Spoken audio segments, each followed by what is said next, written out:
Alright, कैसे हो सारे? बिलीव सारे दोस्त बढ़िया होंगे। इस वीडियो के अंदर हम डिस्कस करने वाले हैं डीप कॉपी एंड पहले shallow copy, basically shallow copy and deep copy के बारे में। अब भाई साहब, सेलो कॉपी और डीप कॉपी क्या होती है?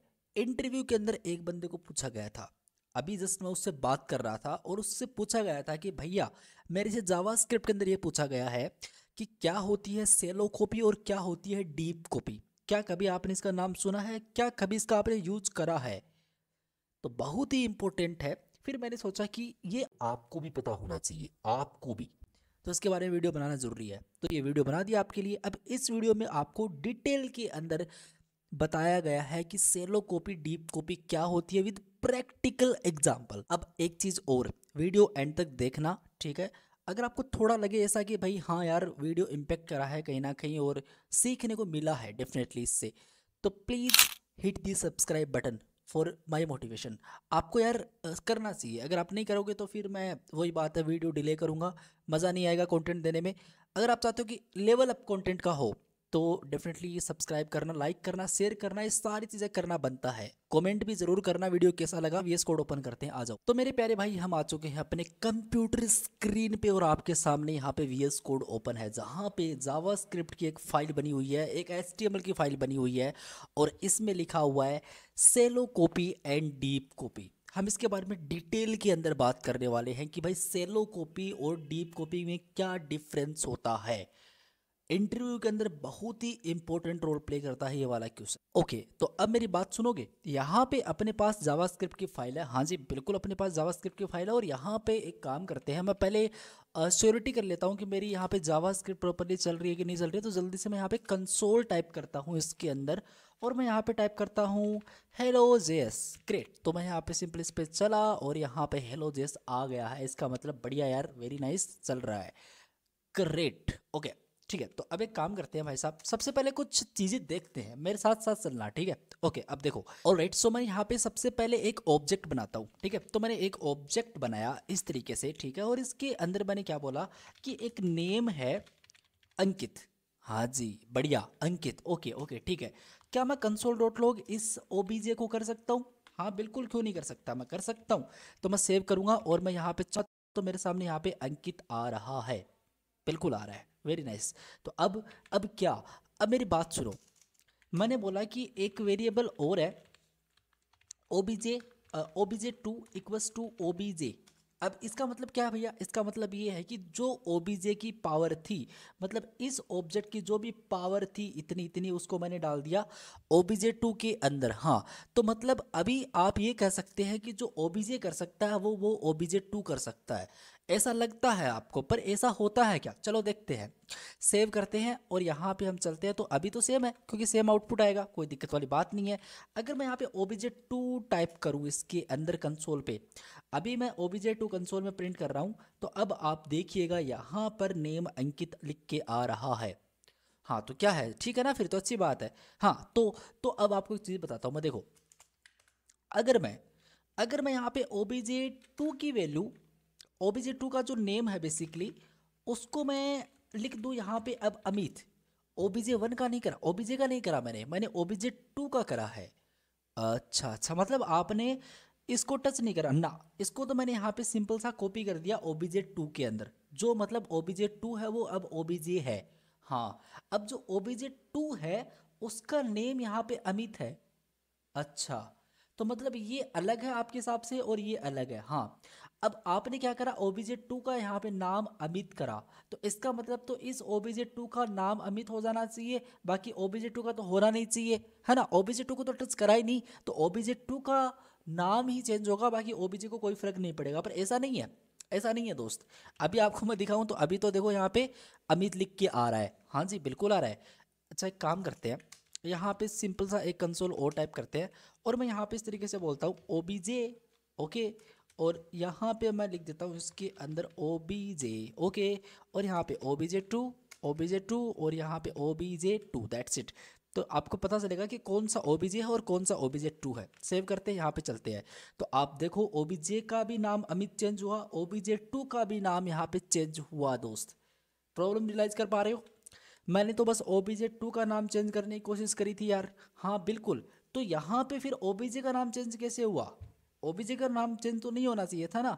हाँ, तो ये एक प्रॉब्लम है, पर ऐसा हुआ कैसे वो समझना जरूरी है। दिक्कत क्या है आपको पता है?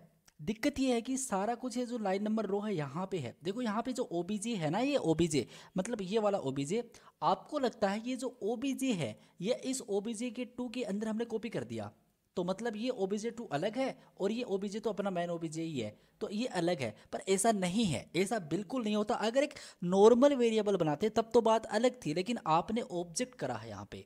अच्छा, तो भैया तो ऐसा है कि ये जो ओबीजे है, ये जो ओबीजे इसको पॉइंट कर रहा है ओबीजे टू, मतलब इसका रेफरेंस है ओबीजे टू के पास।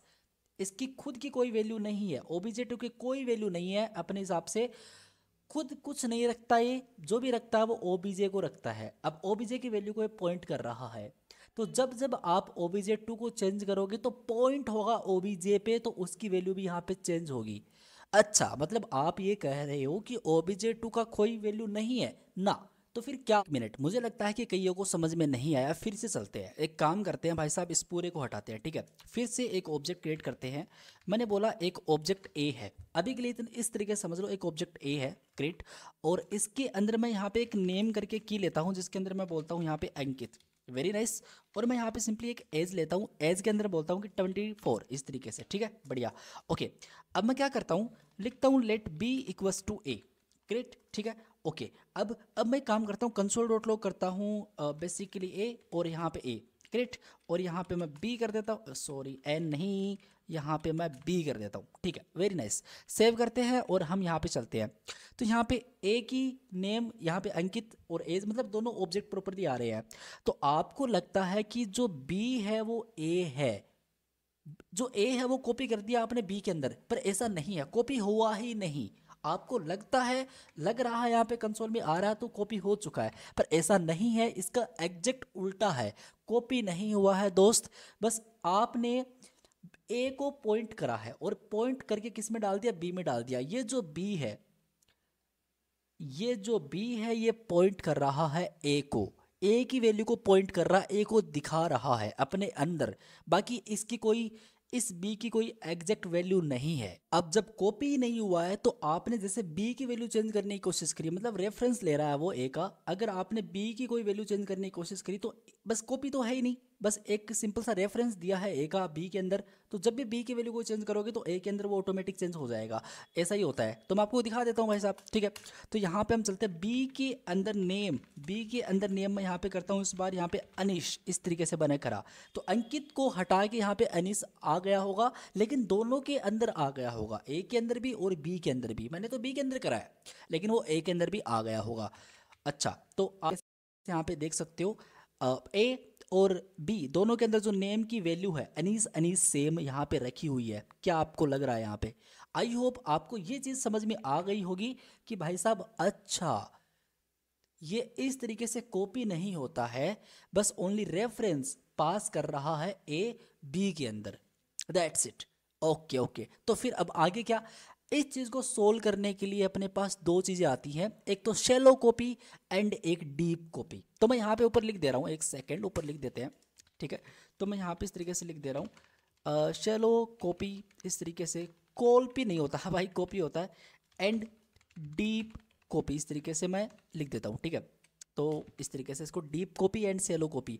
अब सबसे पहले बात ये करते हैं कि सेलो कॉपी क्या है और किस तरीके से इस वाली प्रॉब्लम को ये सोल्व कर रही होती है, उसके बारे में हम यहाँ पे बात करते हैं। देखो आओ, अभी आप इस प्रॉब्लम को समझ पाए।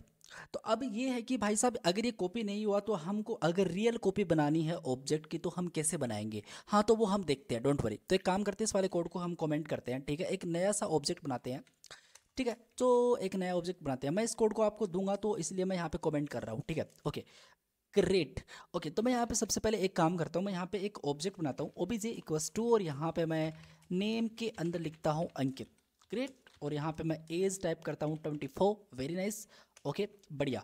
अब आपको इस ऑब्जेक्ट की एक रियल कॉपी बनानी है, तो आप एक सिंपल सा इस तरीके से एम्प्टी ऑब्जेक्ट क्रिएट कर लो, ठीक है, वेरी नाइस। और यहाँ पे आप स्प्रेड ऑपरेटर यूज करोगे, और यहाँ पे ये जो ऑब्जेक्ट अभी अभी बनाया है इसको इसके अंदर रख दो, बढ़िया जी। और हम इसको किसी दूसरे वेरिएबल में काइंड ऑफ रख देंगे। तो मैंने यहाँ पे obj2 करके यहाँ पे इसके अंदर रख दिया।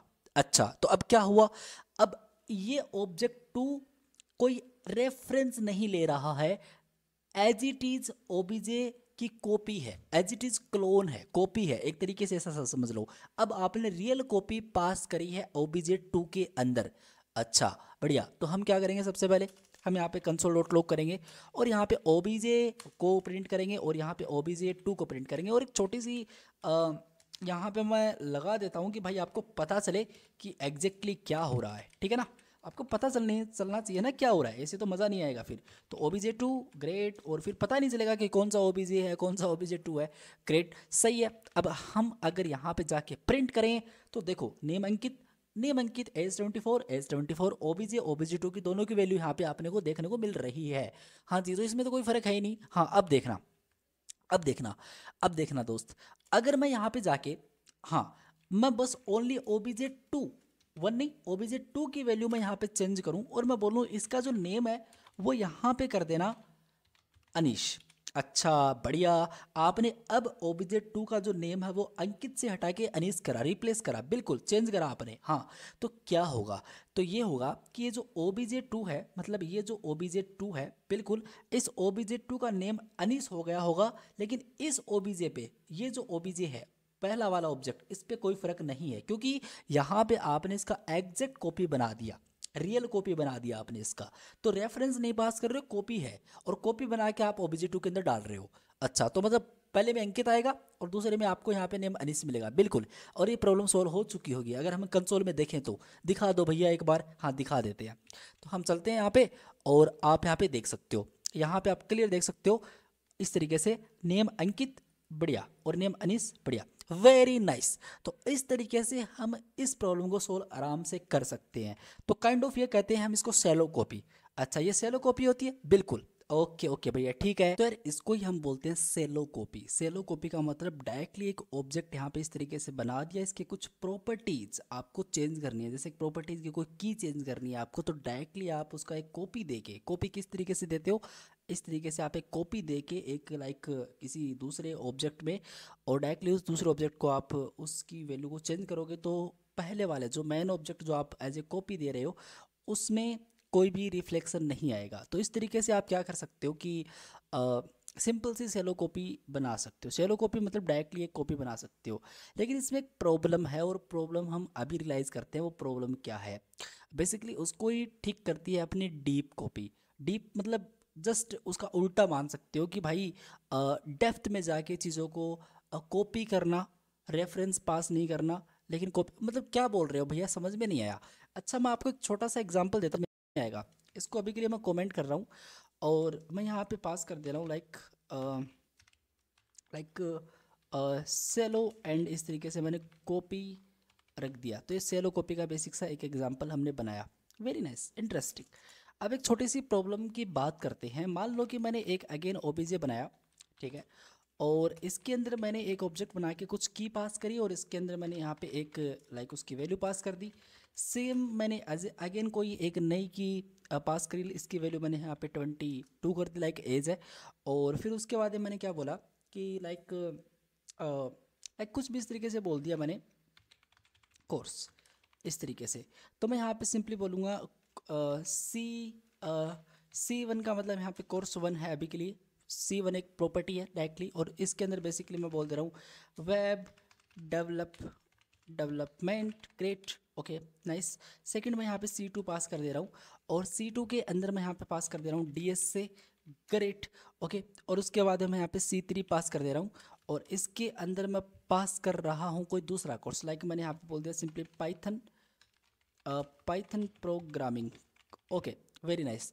तो ये मेरे यहाँ पे कुछ है। तो इस चीज़ को ध्यान से समझो कि मतलब कि आप देख सकते हो यहाँ पे एक ऑब्जेक्ट है और उस ऑब्जेक्ट के अंदर कुछ की प्रॉपर्टी रखी हुई है, लेकिन एक सिंपल सा उसी ऑब्जेक्ट के अंदर एक ऑब्जेक्ट और है। हाँ जी, तो इसका मतलब ये है कि एक ऑब्जेक्ट के अंदर दूसरा ऑब्जेक्ट, इसी को हम नेस्टिंग बोलते हैं। कोई चीज़ के अंदर कोई दूसरी चीज़ एग्जिस्ट करती है, उसको हम यहाँ पे नेस्टिंग बोलते हैं, ठीक है। तो अब इसमें प्रॉब्लम क्या है पर वो तो बताओ। हाँ, वो प्रॉब्लम बताता हूँ आपको। तो देखो, आपको सिंपली करना क्या है, एक मैं obj2 करके वेरिएबल बनाता हूँ, लाइक सिंपल सा, और इसके अंदर मैं एज इट इज़ जैसे मैंने पहले करा था, जैसे मैंने यहाँ पे पहले करा था ये वाला, सेम टू सेम मैं यहाँ पे रखता हूँ उसको। तो मैं यहाँ पे स्प्रेड ऑपरेटर एंड obj, तो आप मानते हो अभी पूरा का पूरा एग्जैक्ट कॉपी हो चुका है ये वाला ऑब्जेक्ट। हाँ जी मानते हैं, क्योंकि हमने अभी थोड़ी देर पहले देखा था इस चीज़ को, ठीक है। ओके बढ़िया। अब देखो आपको मैं बताता हूँ यहाँ पे चल के कि अगर मैं यहाँ पे सिंपल बोलूँ कि अब जो obj2 है, obj2 है उसका जो नेम है, मतलब आप कॉपी कर रहे हो तो obj को कॉपी नहीं, obj का कुछ चेंजमेंट नहीं कर रहे हो आप, obj2 का कर रहे हो तो कर सकते हैं, कोई दिक्कत वाली बात है नहीं। तो मैं यहाँ पे इसको बोल दूंगा उसको अमित कर देना, ठीक है जी बढ़िया। ओके, तो अब जैसे मैं यहाँ पे चलूँगा और मैं यहाँ पे कंसोल डॉट लॉग टाइप करूँगा और इसके अंदर मैं लिखूँगा एक obj है, और obj दिखाओ बेसिकली obj ग्रेट, और obj2 एंड मैं यहाँ पे सिंपली obj2 बोल दूंगा, ठीक है। अब इसको सेव करते हैं प्रोग्राम को और यहाँ पे चलते हैं। तो आप यहाँ पे नोटिस कीजिएगा, यहाँ पे अपने पास obj आ रहा है और इसके अंदर इसकी वैल्यू तो नहीं चेंज हुई क्योंकि वो तो करना ही नहीं था ऑब्वियसली, और इसकी वैल्यू यहाँ पे प्रॉपर्टी चेंज हो चुकी है। ये तो बढ़िया तरीके से काम कर रहा है, कोई दिक्कत वाली बात है नहीं, अभी तक बढ़िया चल रहा है। ओके, लेकिन क्या हो अगर मैं obj2 के अंदर जाके कोर्स प्रॉपर्टी को टच करके और मैं यहाँ पे बेसिकली C1 को टच करके और इसकी वैल्यू चेंज करने की कोशिश करूँ, मान लो कि इसकी वैल्यू को चेंज करने की कोशिश करूँ। अभी के लिए वेब डेवलपमेंट है, अभी के लिए मैं बोलूँ यहाँ पे सिंपली ऐप डेवलपमेंट, इस तरीके से एंड्रॉयड डेवलपमेंट या फिर कुछ भी बोल सकते हो। अभी के लिए मैंने यहाँ पे ऐप डेवलपमेंट रख दिया, अभी वेब डेवलपमेंट नहीं है, अभी मैंने ऐप डेवलपमेंट रखा है। तो आपको क्या लगता है कि मतलब अभी आपके हिसाब से तो वो हो जाना चाहिए, है ना, क्योंकि अगर यही हो चुका था, नेम ही हो चुका था, तो ये भी हो जाना चाहिए भाई, कॉपी तो कर ही दिया। पर ऐसा नहीं है, ऐसा नहीं होता है। वो ही हम बेसिकली डीप कॉपी के अंदर करते हैं। तो मतलब भैया समझ में नहीं आया, थोड़ा आउटपुट दिखाते हैं फिर आपको बताते हैं। अभी के लिए दोनों का, इस ऑब्जेक्ट का भी जैसे पहले हो रहा था और इस ऑब्जेक्ट 2 का भी, दोनों का जो C1 प्रॉपर्टी है वो चेंज हो जाएगा, ऐप डेवलपमेंट हो जाएगा। यहाँ पे भी ऐप डेवलपमेंट आ जाएगा और यहाँ पे तो ऐप डेवलपमेंट आना ही है फिर। तो मैं यहाँ पे सिंपली सेव करूँगा यहाँ पे इसको। आप यहाँ पे नोटिस कीजिए कि यहाँ पे क्या आ रहा है अपने पास, इसको एक्सपेंड करके दिखाता हूँ मैं आपको। तो आप यहाँ पे नोटिस करो C1 के अंदर यहाँ पे ऐप डेवलपमेंट आ रहा है, वेब डेवलपमेंट आना चाहिए था ओबीजे, क्योंकि उसको चेंज ही नहीं होना था, पर ये तो हो रहा है। हाँ जी, तो ऑब्जेक्ट टू के अंदर क्या है फिर, हाँ जी वो सेम ही है, ऐप डेवलपमेंट आ चुका है। अच्छा अच्छा, तो मतलब आप बोल रहे हो कि ऐसा नेस्टेड ऑब्जेक्ट के अंदर नहीं होता है, मतलब कि नेस्टिंग के अंदर नहीं कर सकते, एक ऑब्जेक्ट के अंदर कोई दूसरा ऑब्जेक्ट है तो वहाँ पे ये चीज़ काम नहीं करेगी। हाँ जी, उसके अंदर वो चीज़ काम नहीं करेगी। अगर उस ऑब्जेक्ट के कोई बाहर, जैसे यहाँ पे नेम एज, ये बाहर प्रॉपर्टी रखी हुई है, इस पे अगर आपको वो चीज़ ऐड करनी है तो वो काम करेगा, कोई दिक्कत वाली बात नहीं, सही तरीके से काम करेगा। लेकिन डीप कॉपी यही प्रॉब्लम को सोल्व करती है कि डीप का मतलब डेप्थ के अंदर, मतलब इस ऑब्जेक्ट के अंदर एक और ऑब्जेक्ट है, उसको उसको चेंज करना है, उसकी प्रॉपर्टी चेंज करनी है, और बिना इस ऑब्जेक्ट की प्रॉपर्टीज वैल्यू को चेंज करे हुए। हाँ, तो वो डीप कॉपी के अंदर होता है, तो वो कैसे होता है, हाँ उसके बारे में देखते हैं। तो आपको प्रॉब्लम तो रियलाइज यहाँ पे हो चुकी है, बढ़िया। तो अब उसको समझते हैं, देखो किस तरीके से कर सकते हैं, ईजी है, इतना हार्ड नहीं है। अब देखो इस प्रॉब्लम को सोल्व करने के बेसिकली मेजरली तरीके तो बहुत सारे हैं, लेकिन यहाँ पे हम दो तरीकों के बारे में बात करेंगे। एक तो बहुत ईजी सा है, एक थोड़ा सा हार्ड है। हार्ड है तो चीज़ें सीखने को ज़्यादा ही मिलेंगी, ऐसी बात नहीं है, और इजी मतलब एक लाइन का कोड है, आपका काम हो जाएगा। अच्छा, तो डीप कॉपी कैसे करते हैं वो सुनो। अभी के लिए डीप कॉपी नहीं हुई है, रेफरेंस बेसिकली इस नेस्टिंग ऑब्जेक्ट का नहीं जा रहा है, ओके सॉरी जा रहा है, नेस्टिंग ऑब्जेक्ट का रेफरेंस जा रहा है, समझ रहे हो, तभी ये चीज़ काम नहीं कर रही यहाँ पे। ओके, तो हम क्या करेंगे सबसे पहले, देखो बहुत ईजी सा है, आप एक काम करो, सबसे पहले मैं आज मुझे आपको कुछ चीज़ दिखानी है। अगर मैं एक काम करूँ यहाँ पे, इन कोड्स को मैं एक काम करूँ यहाँ पे, अभी के लिए कमेंट कर दूँ, अभी के लिए मैं कमेंट कर दूँ, और यहाँ पे अपने पास एक ऑब्जेक्ट है, हाँ जी भैया बिल्कुल ऑब्जेक्ट है, ठीक है। तो एक काम करते हैं, अगर मैं यहाँ पे सिंपली कंसोल डॉट लॉग करता हूँ, मैं यहाँ पे लिखता हूँ simply Jason dot stringify. Stringify एक मेथड होता है जो ऑब्जेक्ट को जेसन फॉर्मेट में कन्वर्ट कर देगा। मतलब कैसा, ऑब्जेक्ट मैं इसके अंदर डालता हूँ, ठीक है। अब आप यहाँ पे इसका आउटपुट देखिएगा, तो आपको दिखाते हैं, आप यहाँ पे देख सकते हो कुछ इस तरीके से ये आ चुका, नेम फिर अंकित फिर एज फिर इस तरीके से। ओके ग्रेट, तो इस तरीके से आप ये कर सकते हो। और एक होता है बेसिकली पार्स। पार्स क्या करता है, एक लाइक आप पार्स रिएक्ट वगैरह पढ़ोगे तब ये चीज़ें काम में आएंगी आगे। आपने पढ़ी है तो आपको पता है पार्स मेथड क्या करता है। तो आप क्या कर सकते हो यहाँ पे सिंपल इस तरीके से कर सकते हो, let object two equals to JSON dot, एक सेकेंड क्या लिख रहा हूँ मैं, जेसन डॉट पार्स के अंदर जाके Jason dot stringify method use कर लो। अच्छा, उसके बाद में आप ऑब्जेक्ट क्रिएट कर सकते हो। Okay great. उसके बाद में मैं यहाँ पे इस तरीके से इस कोड को चला सकता हूँ और मैं यहाँ पे इस कोड को भी चला सकता हूँ। ये कोड अभी काम का नहीं है, हटा सकते हो। ओके, तो इसमें क्या है कि यहाँ पे हमारा जो ऑब्जेक्ट टू है वो ऑब्जेक्ट टू अभी parse and stringify then object, यहाँ पे जो ऑब्जेक्ट है वो ले रहा है। अब इसका डीप कॉपी बन चुका है कि इसका आउटपुट आएगा ऑब्जेक्ट टू का है वो ऐप डेवलपमेंट हो जाएगा C1 मतलब ये, लेकिन इस ऑब्जेक्ट का C1 सेम रहेगा, कोई भी इस पर फर्क नहीं पड़ने वाला। चलो देखें, बिल्कुल हम इसको देखते हैं। तो यहाँ पे चलते हैं और यहाँ पे सब कुछ बढ़िया चल रहा है अभी। तो यहाँ पे चलते हैं तो यहाँ पे देखो, वाह ग्रेट। तो यहाँ पे ये वेब डेवलपमेंट लिख के आ चुका है। हाँ जी बढ़िया। लेकिन मेन चीज़ अब जैसे मैं इसको एक्सपेंड करता हूँ तो यहाँ पे इसमें क्या आ रहा है, ऐप डेवलपमेंट आ रहा है, यहाँ पे वेब ही है, यहाँ पे ऐप आ रहा है।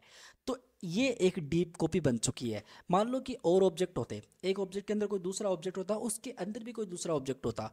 अभी के लिए एक ऑब्जेक्ट के अंदर दूसरा ऑब्जेक्ट है, लेकिन मैं यहाँ पे सिंपली C4 बोलता। भाई तो मुझे यहाँ पे कोमा पुट करना पड़ेगा नहीं तो एरर देगा ये, ठीक है। और मैं यहाँ पे C4 बोलता और C4 के अंदर मैं यहाँ पे एक और ऑब्जेक्ट लेता और मैं यहाँ पे बोलता कि देखो यार ऐसा है कि यहाँ पे XA या फिर A1 इस तरीके से कुछ भी मैंने बोल दिया। और यहाँ पे मैंने बोल दिया कि लाइक कुछ भी और कोर्स हो सकते हैं आपके, लाइक टेली का इस तरीके से आप कोर्स दे रहे हो, ठीक है। और यहाँ पे एक A2 आप इस तरीके से बोल सकते हो कि आप MS वर्ड ये चीज़ें पढ़ाते हो। अभी के लिए मैं इन चीज़ों के बारे में ज़्यादा बात नहीं कर रहा, बस आपको एग्जांपल दिखा रहा हूँ।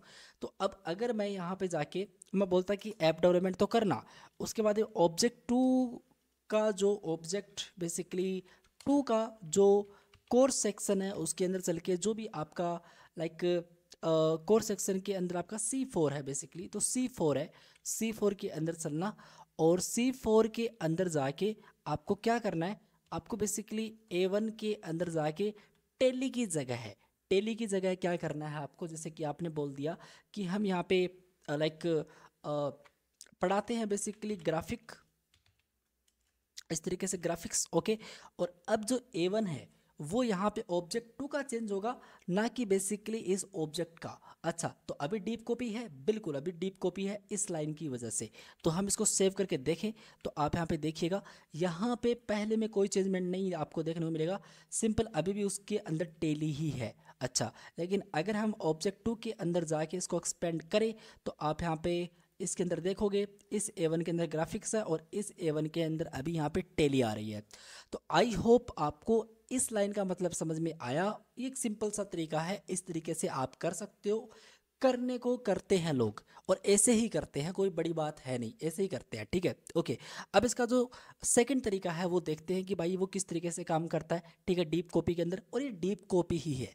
ओके बढ़िया, तो हम पढ़ते हैं आगे, लेकिन उससे पहले मैं आपको एक छोटा सा तरीका और बता देता हूँ, शायद आपको किसी को नहीं पता है लेकिन आपको पता चल जाएगा इस वीडियो में, डोंट वरी, ठीक है। तो ऐसा भी कर सकते हो, देखो एक जावा स्क्रिप्ट के अंदर पहले से मेथड होता है स्ट्रक्चर्ड क्लोन करके, क्या करता है, यही काम करेगा आपका, जो ये काम कर रहे हो आप यही काम करेगा। अगर आप यहाँ पे इसको कमेंट करते हो दोस्त और यहाँ पे लिखते हो let OBJ two equals to, and आप यहाँ पे सिंपली लिख सकते हो जेसन डॉट, जेसन की तो ज़रूरी नहीं है, आई थिंक डायरेक्टली हम इसमें स्ट्रक्चर्ड क्लोन यहाँ पे कर सकते हैं, डायरेक्टली करते हैं बेसिकली, सॉरी। और इसके अंदर आप यहाँ पे अपना ऑब्जेक्ट पास कर दो। अब स्ट्रक्चर्ड क्लोन मतलब इसका पूरा का पूरा क्लोन करेगा, पूरा का पूरा, किसका किसका क्लोन करेगा, पूरे का पूरा कॉपी करेगा और कॉपी करके यहाँ पे इसके अंदर डाल देगा ऑब्जेक्ट टू में। और आपने ऑब्जेक्ट टू की वैल्यू चेंज करी है ना कि ऑब्जेक्ट की, तो यहाँ पे ऑब्जेक्ट टू की ही वैल्यू चेंज होगी फिर। ओके जी, तो इस तरीके से भी कर सकते हैं, हाँ करते हैं डेवलपर्स, तो कर लो आप भी, कोई दिक्कत वाली बात है नहीं। अब सेव करते हैं, यहाँ पे चलते हैं इस पे।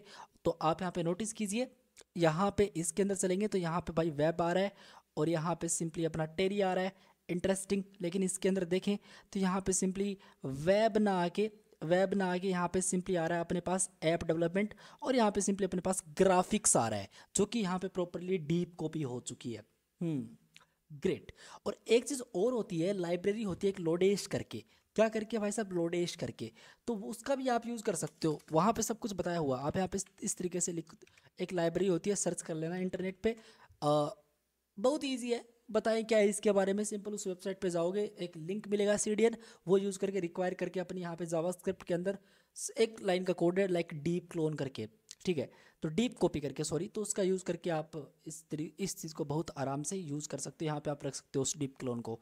बाय द वे, इसमें मैं ज़्यादा जानना नहीं चाहता क्योंकि वो तो लाइब्रेरी हो गई, अपने को यहाँ पे लॉजिक पे काम करना था। तो एक तरीका तो ये है। अब थोड़े से यहाँ पे नेक्स्ट लेवल तरीके के बारे में बात करते हैं भाई साहब, वो किस तरीके से होता है वो देखो, वो इंपॉर्टेंट है। यहाँ पे देखो, मैं एक काम करता हूँ सबसे पहले तो, लाइक ये चीज़ें मैंने आपको बता दी, ठीक है। तो मैं काम करता हूँ यहाँ पे, ठीक है। तो एक सबसे पहले काम यहाँ करते हैं कि एक फंक्शन यहाँ पे कॉल करते हैं, और इस तरीके से कॉल करके छोड़ देते हैं Object 2 के अंदर।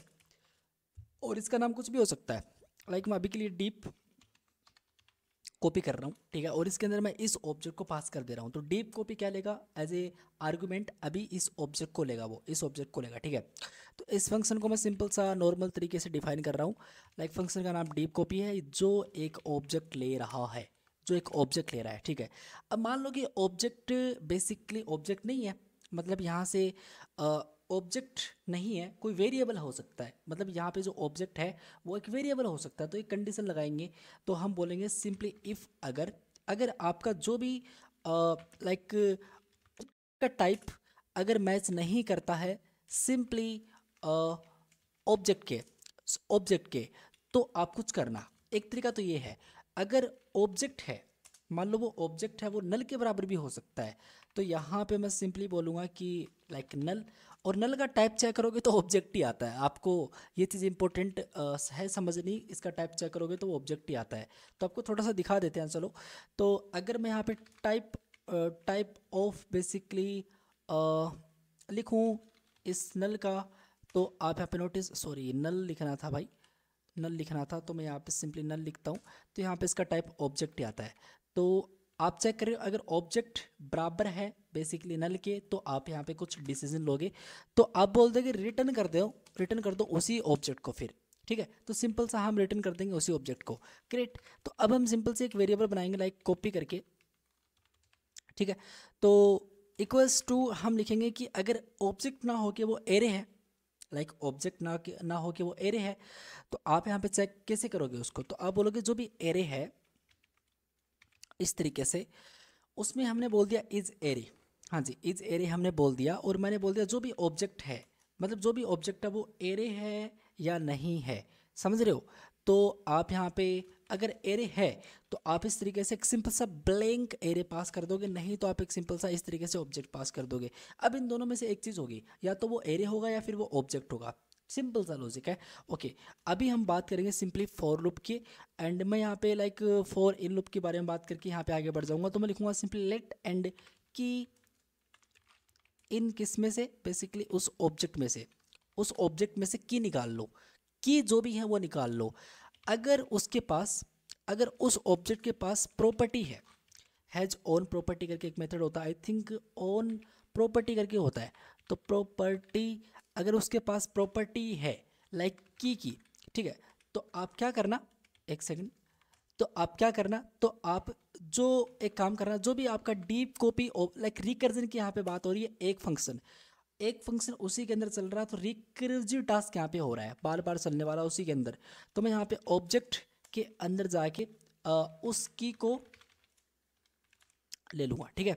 और उस मैं असाइन कर दूंगा लाइक कॉपी, जो भी अपना वेरिएबल था उसकी जो भी की है, लाइक एक एरे होगा वो, तो उसके की के अंदर हम इस चीज़ को प्रॉपरली असाइन कर दे रहे होंगे, ग्रेट मैन। उसके बाद में हम फाइनली यहाँ पे रिटर्न कर देंगे इस कॉपी को। दैट्स इट माय फ्रेंड, इतना ही था। इस कोड को फिर से समझेंगे, पहले इसको टेस्ट कर लेते हैं ये आउटपुट कैसा दे रहा है। तो मैंने यहाँ पे सिंपली इसकी वैल्यू चेंज तो कर ही दी है भाई साहब। यहाँ पे C1 के अंदर आना चाहिए ऐप डेवलपमेंट, और यहाँ पे C4.A1 के अंदर आना चाहिए लाइक ग्राफिक्स। तो अब जैसे मैं यहाँ पे चलता हूँ, तो बिल्कुल यहाँ पे इसको एक्सपेंड करते हैं, तो यहाँ पे तो वेब भी आ रहा है, इसका मतलब Object 2 के अंदर आया होगा अपना ऐप डेवलपमेंट, बिल्कुल आ चुका है, वेरी नाइस। और यहाँ पे सिंपली अपने पास ग्राफिक्स आ चुका है, और यहाँ पे सिंपली अपने पास स्टेडी आ रही है। तो इसका मतलब अभी डीप कॉपी अपनी यहाँ पे प्रॉपरली हो चुकी है। तो इस इसको समझेंगे थोड़ा तो आपको पता चलेगा कि जो डीप कॉपी मेथड है वो एक सिंपल सा एक्सेप्ट कर रहा है ऑब्जेक्ट। ऑब्जेक्ट कौन सा? ये वाला पूरा ऑब्जेक्ट, बिल्कुल। और हम यहाँ पे इस वाले फंक्शन को प्रॉपरली डिफाइन कर रहे हैं। ठीक है भैया। अगर वो ऑब्जेक्ट ऑब्जेक्ट नहीं है, ऑब्जेक्ट के बराबर नहीं है, मतलब कि वो कुछ ऑब्जेक्ट नहीं है, तो उसका टाइप कुछ और होगा भाई, है ना। या वेरिएबल मतलब स्ट्रिंग होगी या फिर कोई नंबर होगा दूसरा होगा। अगर ऐसा कुछ होता है तो आप यहाँ पे रिटर्न कर देना ऑब्जेक्ट। ठीक है, बात समझे? बिल्कुल। ओके, नहीं तो फिर आप आगे वाला कोड चला दो। अगर यहाँ पे टाइप ऑब्जेक्ट का नहीं मैच होता है ऑब्जेक्ट से तो आप उसी को रिटर्न भेज देना। अगर ऐसा नहीं होता है, वो ऑब्जेक्ट ही होता है, तो आप यहाँ पे एरे का टाइप भी ऑब्जेक्ट ही होता है बेसिकली, और इसका भी टाइप ऑब्जेक्ट ही होता है। तो फिर आगे वाला कोड चला दो। तो हम यहाँ पे टेस्ट करेंगे, अगर वो एरे है, अगर वो एरे है तो एक ब्लैंक एरे लाइक आप कॉपी वेरिएबल के अंदर स्टोर कर दोगे। ठीक है, और कॉपी के अंदर एज ए वो जो ब्लैंक एरे उसमें जो की हम पास करते चलेंगे उसके बराबर हम ये चीज़ें पास करते चलेंगे। डोंट वरी, समझाऊंगा अभी। और उसके बाद में अगर वो एक ऑब्जेक्ट है तो सेम ही प्रोसेस है फिर। तो हम बोलेंगे जो भी ऑब्जेक्ट है, जो भी ऑब्जेक्ट वहाँ से आया है उसकी की अगर ऑब्जेक्ट के अंदर पास मतलब है, उसके अंदर वो की प्रॉपरली उसके पास अभी एग्जिस्ट कर रही है, तो आप क्या करो, डीप कॉपी के अंदर जाके जो ऑब्जेक्ट है उसके की निकाल लो और उसको कॉपी के अंदर एज ए की प्रॉपरली असाइन कर दो। या तो वो एरे होगा या फिर वो ऑब्जेक्ट होगा, डोंट वरी। तो अपना यहाँ पे प्रॉपरली काम हो रहा है। और फाइनली हम यहाँ पे रिटर्न कॉपी को। तो ये था अपना deep copy and shallow copy. Interview के अंदर बहुत ही इंपॉर्टेंट रोल प्ले करता है ये वाला क्वेश्चन। मोस्टली लोग डीप कॉपी के अंदर फंसते हैं कि भैया Jason dot parse dot stringify वगैरह तो हम कर देंगे, लेकिन एक चीज़ तो आपको ये पता चली यहाँ पे कि इस तरीके से आप एक स्ट्रक्चर क्लोन भी होता है और इस तरीके से भी कर सकते हो। और एक तरीका ये भी है करने का, थोड़ा सा एक्स्ट्रा आपको कोड लिखना पड़ेगा, पर ये एक अच्छा तरीका है। यहाँ पे आपकी लॉजिक टेस्टिंग होती है। ठीक है, और एक बेसिकली लाइब्रेरी है लोडेस करके जो आपको डीप कॉपी करवाती है। ठीक है, तो उससे भी आप कर सकते हो। आई होप ये चीज़ आपको समझ में आ चुकी होगी। मिलते हैं जल्दी ही नेक्स्ट वीडियो के अंदर। So thank you guys watching this video.